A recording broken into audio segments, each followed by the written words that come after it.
Ce 8 septembre de la journée internationale de l'alphabétisation, en Guinée, plus de 50 000 personnes ont été alphabétisées en 2017. Vers la reprise des négociations tripartites gouvernement, syndicats, patronat sur la nouvelle grille salariale, une rencontre s'est tenue sur le sujet à la fonction publique ce matin. Notre collègue Idrissa Kamara a rejoint sa dernière demeure ce vendredi. Il a été arraché à l'affection des siens le 4 septembre dernier à Tunis. Mesdames et messieurs, bonsoir. Vous êtes les bienvenus dans cette édition d'information que nous ouvrons par ce message départ adressé à son Excellence M. Kim Jong-un, président du Parti du Travail de Corée, président du Comité des affaires d'État de la République populaire démocratique de Corée, commandant suprême de l'armée populaire de Corée. Excellence, Monsieur le Président, la célébration du 69e anniversaire de la fondation de la République populaire démocratique de Corée m'offre l'heureuse occasion de vous adresser mes vives et chaleureuses félicitations auxquelles je joins celles du peuple et du gouvernement guinéen. Je tiens en cette heureuse circonstance vous réaffirmer ma ferme volonté d'œuvrer au renforcement et à la diversification des relations d'amitié et de coopération fructueuse existant si heureusement entre nos deux pays, tout en vous adressant mes vœux de bonne santé et de longévité, ainsi que ceux de bonheur et de paix pour le peuple ami coréen. Je vous prie d'agréer, Excellence, Monsieur le Président, l'assurance de ma haute considération, professeur Alpha Condé. On commence tout de suite par les échos de la visite de travail du président de la République en Chine. Dans la ville de Yunchuan, professeur Alpha Condé a visité un champ d'expérimentation de plusieurs variétés de riz. En effet, le chef de l'État souhaite un partenariat fécond avec les autorités chinoises dans les domaines de l'agriculture et de l'élevage. Compte rendu Sanassi Keita. Nous sommes dans un champ d'expérimentation des variétés du riz du district de Helan, situé à plus de 40 km de la ville de Yunxian. Ici, le président de la République, en compagnie d'une importante délégation, arrive pour toucher du doigt les différentes techniques de culture mises en place par les autorités de Yunxian dans le domaine surtout du riz. En compagnie donc de ces techniciens chinois, professeur Alpha Condé a fait tout le tour de cet immense champ du riz à perte de vue pour comprendre toutes les techniques mises en place dans le but surtout de réussir une véritable culture. Très satisfait de ces méthodes de culture, le chef de l'État, professeur Alpha Condé, n'a pas manqué d'exprimer sa volonté à ses techniciens de renforcer les relations de coopération dans les domaines de l'agriculture et de l'élevage entre les autorités de Yunxian et guinéennes. À 20 km de la localité de Helan, nous voici au centre d'exposition de fleurs de la ville de Yunxian. Là également, le président de la République, professeur Alpha Condé, a visité tous ces centres pour contempler les qualités et variétés de fleurs. Éducation, nous sommes le 8 septembre et c'est la journée internationale de l'alphabétisation. Occasion pour les décideurs de jeter un regard sur les progrès réalisés en matière d'alphabétisation en Guinée. Des efforts sont en cours pour offrir à tous le savoir et ils ne sont pas restés vains puisqu'environ 52 000 personnes ont été alphabétisées dans notre pays. Le point avec Mama Issata Kamara. C'est la 10e année consécutive que la journée internationale de l'alphabétisation est célébrée en Guinée.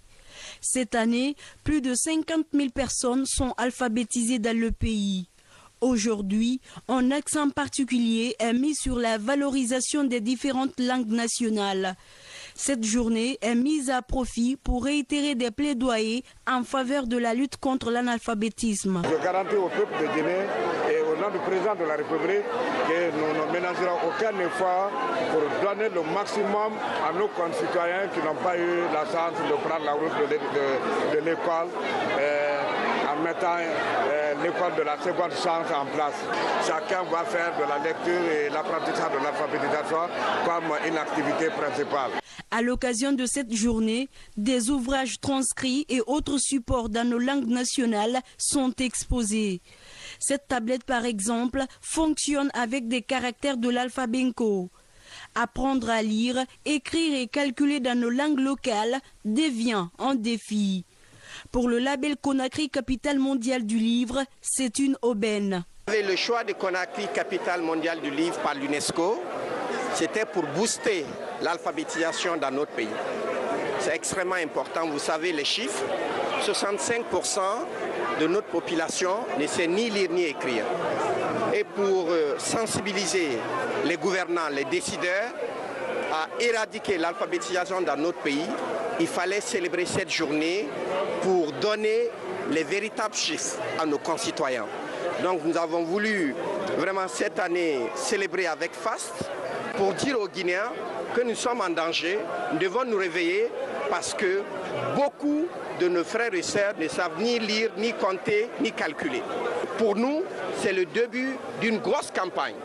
Pour mieux marquer la célébration de cette journée internationale, une campagne de sensibilisation de plus de 20 000 personnes est prévue. La mise à disponibilité des tablettes au contenu co sur les marchés dans les prochains mois sera le point d'orgue de la lutte avec les langues et caractères du terroir. C'est la journée internationale de l'alphabétisation et nous vous emmenons ce soir à la découverte de l'alphabet Adlam. Il est composé de 28 lettres, une écriture poulard qui ambitionne de lutter contre l'ignorance. Les spécialistes de cet alphabet se sont retrouvés récemment à Mamou. Ils ont échangé sur l'évolution et l'avenir de l'écriture Adlam. Mamadou Paté-Baldé, Mamadou Saliouba. Créée en 1986, l'écriture phonétique appelée Adlam est de nos jours enseignée dans plusieurs préfectures du pays et même à l'extérieur des frontières guinéennes. D'après les spécialistes de cet alphabet, plus de 13 000 personnes savent lire et écrire l'alphabet Adlam. À l'occasion de cette journée internationale de l'alphabétisation, les spécialistes de l'écriture Adlam se sont retrouvés à Mamou pour échanger sur l'avenir de l'alphabet Adlam.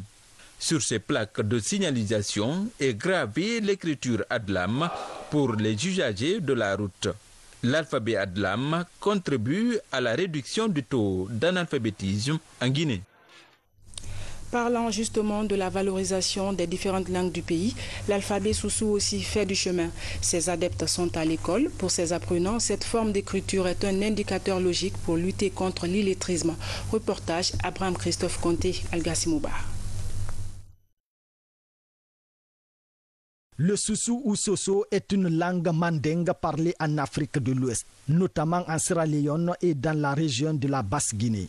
Un alphabet transcrit cette langue, le Soso-Ruisebeli. Son apprentissage est favorisé par la politique d'alphabétisation à travers la langue nationale. Quand elles sont venues ici, elles ne savaient ni lire ni écrire, encore moins compter. Mais avec la formation, certains au bout de 2 ans, ils arrivent à lire, à écrire et aussi se connecter sur Internet. Dans ce centre de formation de Taouya, de nombreuses femmes apprennent à écrire et à lire avec le Soso-Ruisebeli. Pour ces apprenantes, cette forme d'écriture aide plus facilement à sortir de l'illettrisme. Ces femmes savent désormais compter et transcrire leurs pensées dans leur langue. Ce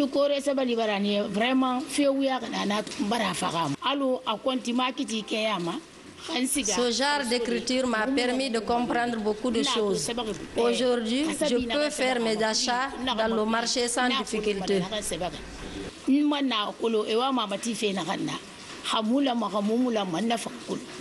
Avoir la volonté, il faut se battre, il faut être objectif dans la vie.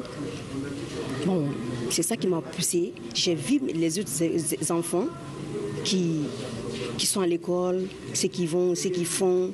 Donc je me suis dit, au lieu de croiser les bras ou bien de faire couture la coiffure comme ça, je me suis dit, ce qui est mieux pour moi, c'est d'étudier. Le Soso-Ruisebeli est l'une des formes d'écriture les plus récentes dans notre pays. Elle existe depuis 29 ans. De nos jours, près de 3000 personnes l'utilisent couramment. Son expansion auprès des couches rurales va s'accélérer avec les premiers succès dans les centres urbains. Sur un autre plan, la ville de Nzérékoré aura bientôt une école régionale des arts et métiers. Les travaux sont exécutés à plus de 70%. Le ministre de l'Enseignement technique, de la formation professionnelle, de l'emploi et du travail est le maître d'ouvrage. Dans mon temps, Albert Camara était sur le site pour s'enquérir du niveau d'avancement des travaux. Reportage Komara Moussa. En chantier depuis quelques mois, l'école régionale des arts et métiers de Nzérékoré prend forme. Sur place, la SOGEFEL estime à 70% le niveau d'exécution des travaux. Dans cet établissement, nous avons une administration. Il y a 2 blocs de salles de classe, R+1. il y a 3 salles d'atelier, un magasin général et 3 logements pour les encadreurs. Pour les premiers bâtiments, c'est-à-dire que 6, le stock de carreaux il est déjà disponible, le stock de peinture est disponible. C'est-à-dire que nous serons au rendez-vous. Sur ce site, 3 bâtiments ont accusé du retard au lancement du chantier.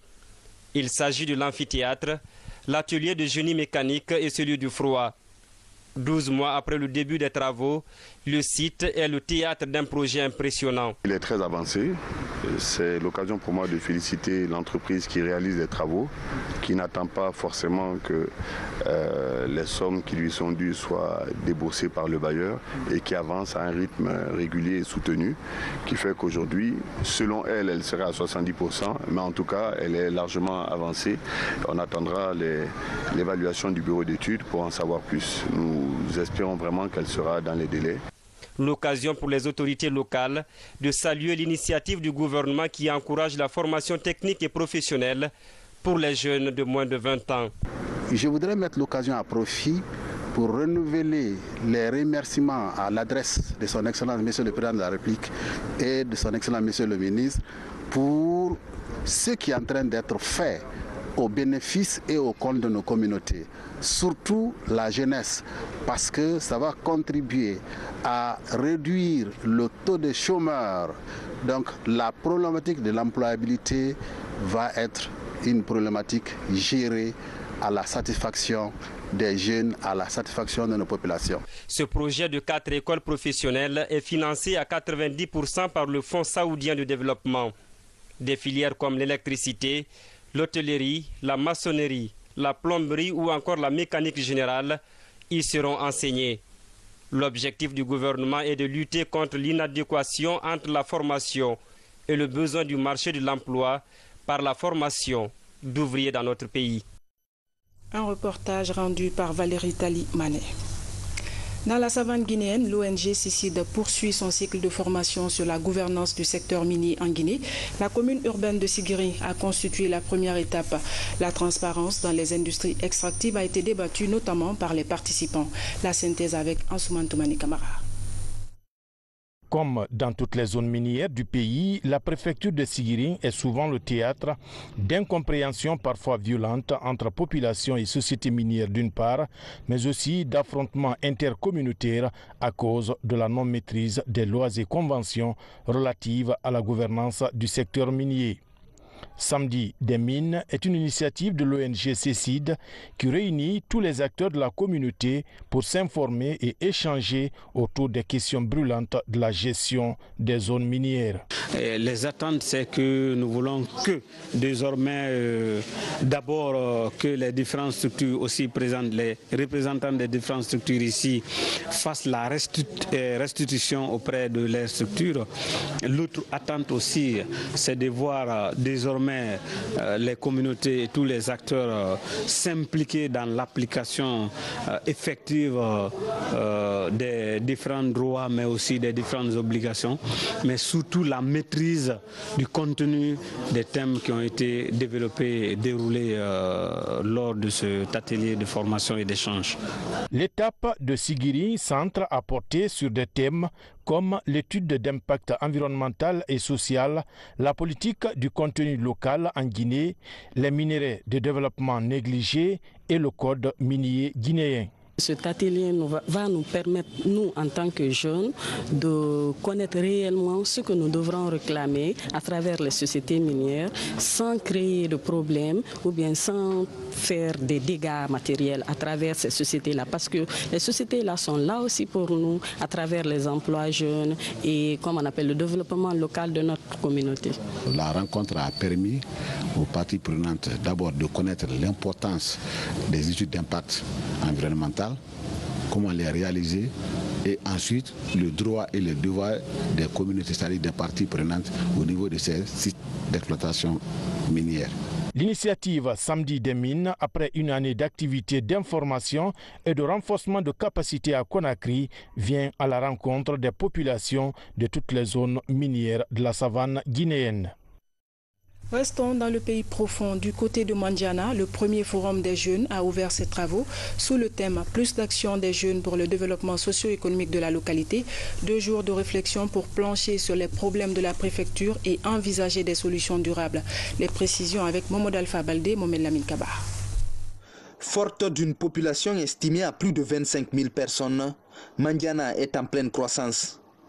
Plus d'une dizaine d'infrastructures ont été réalisées par le gouvernement ces dernières années. Un élan de développement que les jeunes de la préfecture comptent accompagner. Pour y arriver, le forum des jeunes de Mandiana est organisé. Il est question d'identifier l'ensemble des problèmes qui assaillent la localité. Parmi eux, l'abandon scolaire et le foncier sont récurrents. Les conflits domaniaux sont multiples dans les sites d'exploitation d'or. Le forum a réussi, comme vous l'avez vu. L'occasion a été donnée de passer le message de paix du président de la République, le message d'unité, le message de synergie d'action pour le développement de Mandiana. Désormais, nous sommes ensemble pour développer Mandiana. Il n'y a plus de divergences ici, il n'y a plus de conflits domaniaux. Les messages sont passés, ils sont captés et Mandiana désormais se développe dans l'allégresse, dans l'unité. On va organiser des ateliers. On va écouter tout le monde. Les panélistes sont prêts. On va débattre des sujets brûlants du développement de Mandiana. Nous sommes là aujourd'hui vraiment pour donner un discours à la population, toute la population de Mandiana, que vraiment la jeune de Mandiana doit rester ensemble, parce que c'est la jeunesse qui doit vraiment, s'il y a la paix, c'est la jeunesse qui doit être en avant. Nous voulons vraiment qu'il y ait une très bonne relation entre la population de Mandiana, les fils et les filles, toute la population de Mandiana, vraiment qu'il y ait une bonne entente entre eux. Le forum pour le développement de Mandiana est une première dans la localité. Ici au stade préfectoral, les 5 quartiers et 11 sous-préfectures discutent des stratégies à adopter pour accélérer le développement socio-économique de la contrée. Au-delà de l'or, Mandiana a d'autres potentialités à faire valoir. Mandiana a beaucoup de potentialités. Les plaines ne sont pas arrêtées, les plaines sont illimitées ici. Donc s'il y a des plaines, l'agriculture peut marcher. L'agriculture peut marcher, l'apiculture peut marcher, l'élevage peut marcher. Nous avons des projets aussi pour les fermes agricoles. Parce que Mandiana maintenant est très dense maintenant. Donc les gens quittent ici pour aller sur la mer en Occident. Dans Mandiana, on peut investir. Quand on sait que la jeunesse constitue l'épicentre en termes de développement d'un pays et que des jeunes de Mandiana prennent l'initiative de se retrouver pour discuter des questions de la préfecture, c'est une très grande opportunité parce que cela va permettre aux jeunes de toucher eux-mêmes les réalités au bout du doigt et du coup sortir des propositions concrètes qui vont constituer d'orientation pour les pouvoirs publics. Aujourd'hui, Mandiana est à la croisée des chemins. Désormais, sa jeunesse compte s'investir pleinement pour que cette préfecture jouisse d'un niveau de développement à la hauteur de ses potentialités. Au niveau de la fonction publique, la première étude pour l'amélioration de la nouvelle politique salariale dans l'administration publique est validée. Ceci ouvre la voie à la reprise prochaine des négociations tripartites entre le gouvernement, le syndicat et le patronat. La rencontre a été présidée par les ministres de la fonction publique et du budget. Le point avec Mamadi Terna Kamisoko. Un salaire décent et plus motivant pour les fonctionnaires guinéens. C'est l'option prise désormais en Guinée. Les négociations salariales reprennent bientôt entre le gouvernement, le patronat et l'intercentrale syndicale. Avant ce dialogue tripartite, le ministère de la fonction publique prend le devant et soumet pour validation la première étude pour l'élaboration de la politique salariale de l'administration publique. Le gouvernement va être auprès de cette grille pour la faire vivre.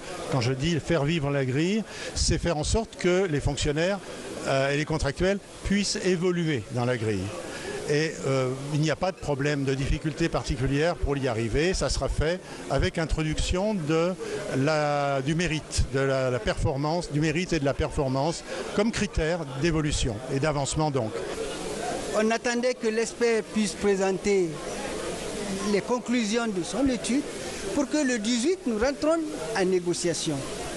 Et la négociation va porter sur l'application des indices du décret signé par le chef de l'État, plus l'application de la valeur du point d'indice que nous avons obtenu en octobre 2014, c'est-à-dire les 1030 et les 977. Et ensuite, nous allons demander l'amélioration des accessoires de salaire. L'État nous a déjà prouvé qu'ils ont les moyens. Pendant plus d'un mois, un expert international en politique salariale et son équipe ont travaillé avec différents cadres des départements ministériels. Le but, recueillir les avis de tous sur la situation du fonctionnaire guinéen considéré comme le moins payé de la sous-région. À la présentation du rapport, les ministres de la fonction publique et celui du budget sont présents pour réaffirmer la volonté du gouvernement à améliorer les conditions de vie des travailleurs. Vous conviendrez avec moi que la mise en place d'une politique salariale est un exercice délicat et complexe qui s'inscrit dans un processus devant faire appel à toutes les parties prenantes. Car la question touche directement aussi bien l'État, la vie des fonctionnaires et contractuels de l'État, ainsi que les autres acteurs de la gouvernance, notamment les partenaires sociaux. Pour les fonctionnaires, la politique salariale ambitionnée doit favoriser le développement de la carrière professionnelle de chaque agent en lui donnant la possibilité de maîtriser l'amélioration de la situation salariale dans le cadre de règles du jeu claires et transparentes. La Guinée est accompagnée dans la mise en œuvre de sa politique salariale par l'Union européenne à travers son projet d'appui sectoriel à la décentralisation et à la déconcentration. La validation de cette étude et l'annonce de la reprise prochaine des négociations salariales augurent des perspectives heureuses pour les fonctionnaires. Direction le centre de recherche épidémiologique des soins appliqués de Kindia. À ce jour, 150 jeunes sont en observation après l'essai vaccinal contre Ebola. La Miss Guinée-Russie 2017 s'y est rendue pour encourager ces jeunes. Néné Oumoubari n'est pas partie les mains vides. Elle leur a offert un important lot de kits. Reportage Kerno Maroufba, Guinée-Yansani. C'est une manifestation de solidarité autour des porteurs du vaccin d'Ebola. Un mois après l'essai sur plus de 100 volontaires guinéens, le centre de recherche épidémiologique de Kindia reçoit la Miss Guinée-Russie 2017. Elle apporte à son tour un soutien moral à ces jeunes. Néné Oumoubari distribue des kits de dignité à ses volontaires pour les encourager. Un lot de médicaments est aussi offert au centre. C'est un projet en fait qui couvre toute la Guinée et qui parle de santé et la santé parle avant tout. Le premier lot, il y avait des effets hygiéniques comme des pâtes, des brosses à dents, des shampoings, etc. Et le deuxième don, c'était des médicaments. Au total, 161 jeunes volontaires ont reçu le vaccin contre Ebola. Dans le groupe, on compte une vingtaine de filles, tous vaccinées dans ce centre de Kindia. L'expérimentation du vaccin anti-Ebola à ces jeunes s'étend sur une période de 2 ans. Durant cette période, la campagne va toucher des centaines de volontaires. L'institution a pensé mettre en place un vaccin pour d'éventuels cas, on ne le souhaite pas. Et dans ce processus, il y a beaucoup de réunions qui se sont tenues, il y a des commissions qui ont été mises en place, il y a des mobilisateurs qui ont été formés. Et aujourd'hui, nous voyons les jeunes, les femmes de tout âge qui ont accepté de prendre ce vaccin afin que ce vaccin soit homologué. Je m'en félicite parce que nous avons travaillé ensemble. Nous avons combattu ensemble Ebola et maintenant avec cette expérience qu'on a, avec ce travail extraordinaire que les experts guinéens et les experts russes font, on va combattre toutes les maladies possibles. C'est pourquoi mon idée, c'est pas seulement mon idée, c'est de transformer ce centre au centre régional pour l'Afrique occidentale au moins. Et ce que veut aussi le professeur Alpha Condé, président de la République, c'est de produire les médicaments ensemble pour guérir l'Afrique et toute l'humanité. Pour l'instant, aucun effet secondaire n'est enregistré sur les premiers porteurs du vaccin à Kindia. Et puisqu'on parle santé, la pratique d'activité physique régulière est recommandée par les spécialistes pour le bien-être des travailleurs. Certains départements ministériels prennent le devant. Il s'agit des ministères de l'Éducation, de l'Action sociale et de la Santé. Une marche est prévue demain samedi par le Service national de la santé scolaire et universitaire. Reportage à Diatoubari. De l'éducation physique pour la santé du personnel enseignant, une première en Guinée. Désormais, la pratique de l'exercice physique en guise de prévention des maladies non transmissibles est encouragée chez le personnel enseignant. L'hypertension artérielle, le diabète et le cancer menacent près de 55% des travailleurs du système éducatif, selon une enquête réalisée en 2016. C'est à la suite d'une enquête ou d'un dépistage qui a été fait dans le système éducatif, c'était l'année dernière, qu'on a constaté qu'il y avait près de 18% de troubles de la glycémie et 30% d'hypertendu, 50% de surpoids. Donc l'objectif, c'est d'amener les participants à cette marche à comprendre qu'il est nécessaire de se mouvoir pour éviter certaines maladies et pour se tenir en bonne santé. Cette activité dénommée Marche de l'éducation pour la santé partira de la place des Martyrs pour l'esplanade du 28 septembre. L'initiative va toucher l'ensemble des travailleurs des 3 ministères en charge de l'éducation, ajoutés à ceux de l'action sociale et de la santé. Cette synergie d'action met en avant l'importance de l'exercice physique pour la santé publique. C'est vrai, l'éducation et la santé sont liées. Le manque d'éducation porte préjudice à la santé. Tout comme, en l'absence d'une bonne santé, une bonne éducation n'est pas possible. N'est-ce pas? Et donc, si le personnel de l'éducation s'ajoute à celui de la santé, je pense qu'on se sentira beaucoup plus en bonne santé. Pour la réussite de cette marche sanitaire de l'éducation, un dispositif spécial sera déployé. Des ambulances et infirmiers vont encadrer les marcheurs pour la prise en charge des cas de malaise qui pourraient survenir pendant ce premier grand exercice contre les maladies non transmissibles. Pourquoi les opérations de déguerpissement se soldent toujours par des échecs à Conakry? Il vous suffit juste de faire un tour dans la capitale pour vous rendre compte que les principales artères sont encore occupées par les garagistes, des parcs auto, des mendiants, des étalagistes et autres. Une situation qui entrave la fluidité de la circulation et par ricochet la sécurité de la population. Le constat dans ce reportage de Fatoumata Batouli-Gallo, Mounir Bari et Younous Atawel Kamara.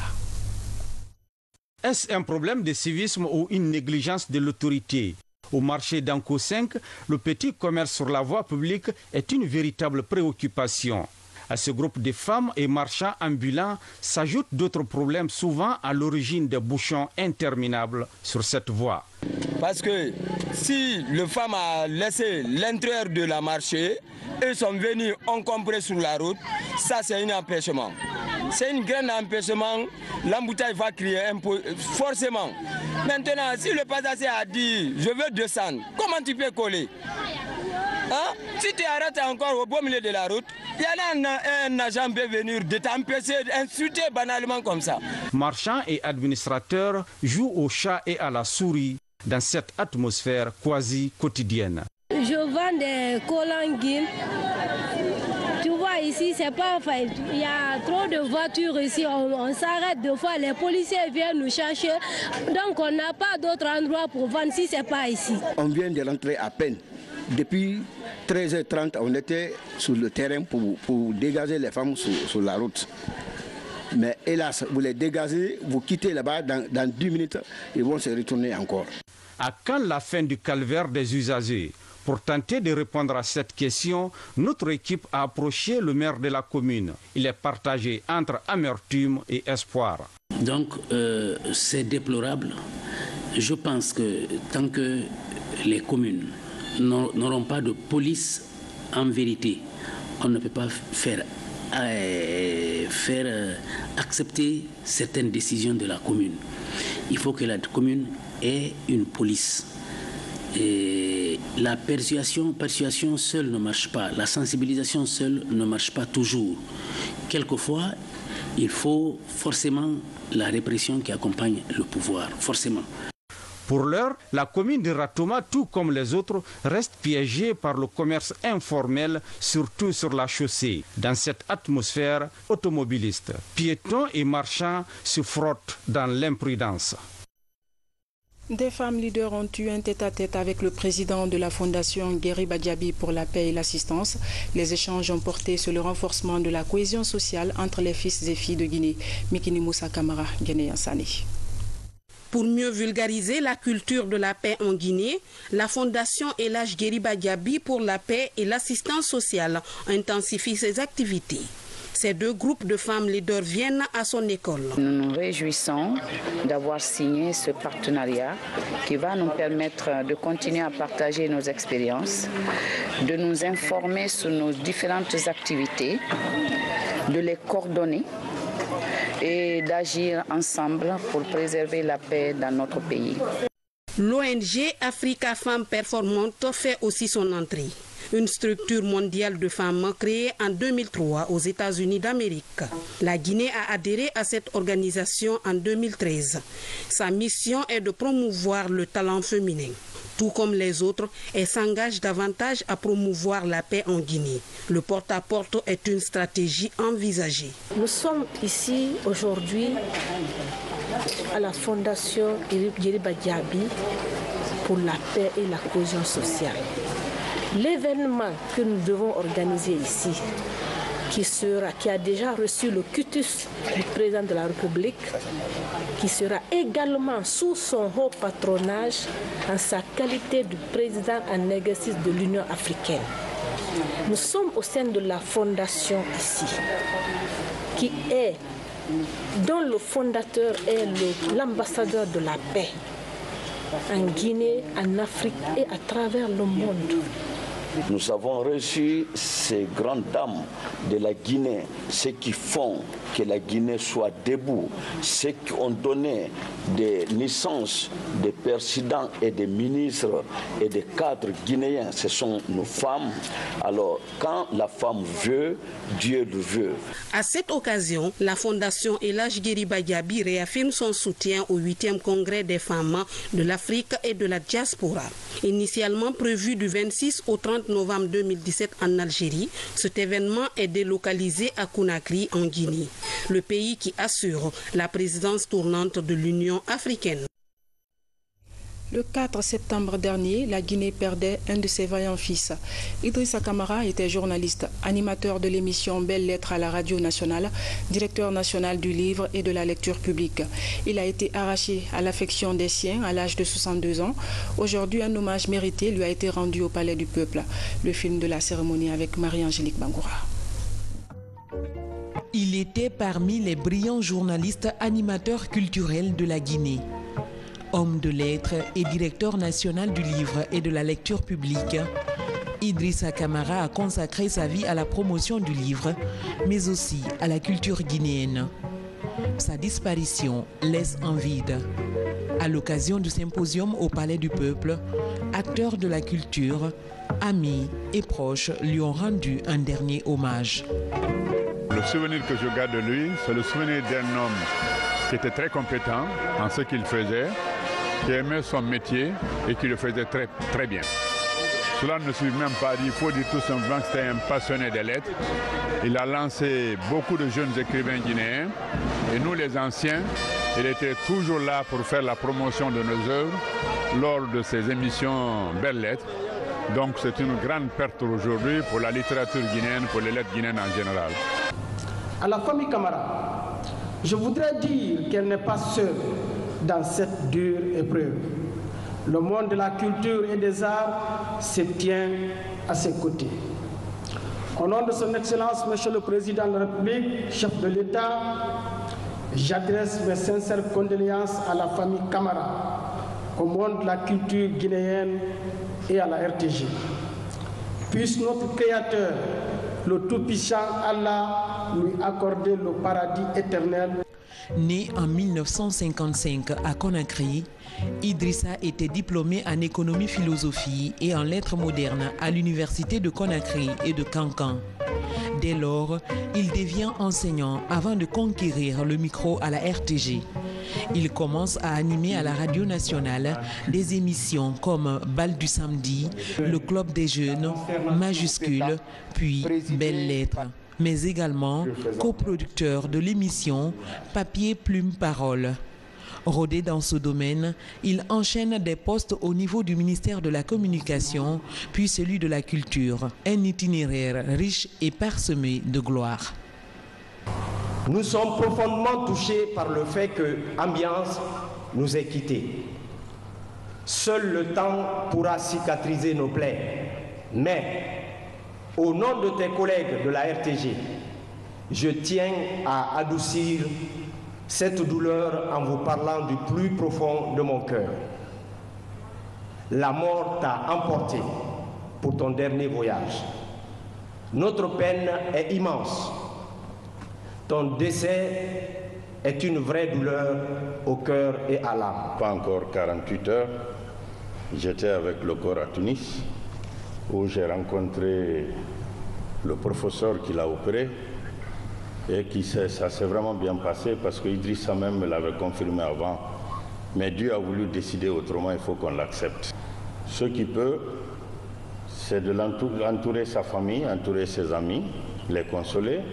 Et en plus, comme je vous le dis toujours, c'est la reconnaissance de ce qu'il a pu transmettre à la jeunesse et à tout ce monde à partir de la culture, la connaissance, les lettres, etc.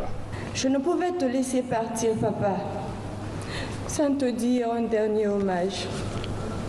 Malgré nos peines et nos émotions, tu fus un homme de référence, le géant dans l'ombre, de qui j'ai fait mes premiers pas, celui qui m'a appris patiemment tant de choses, qui m'a donné l'éducation et les larmes pour affronter sereinement la vie. Ce vendredi, Idrissa Camara repose dans le cimetière d'Amdalaï Rond-Point.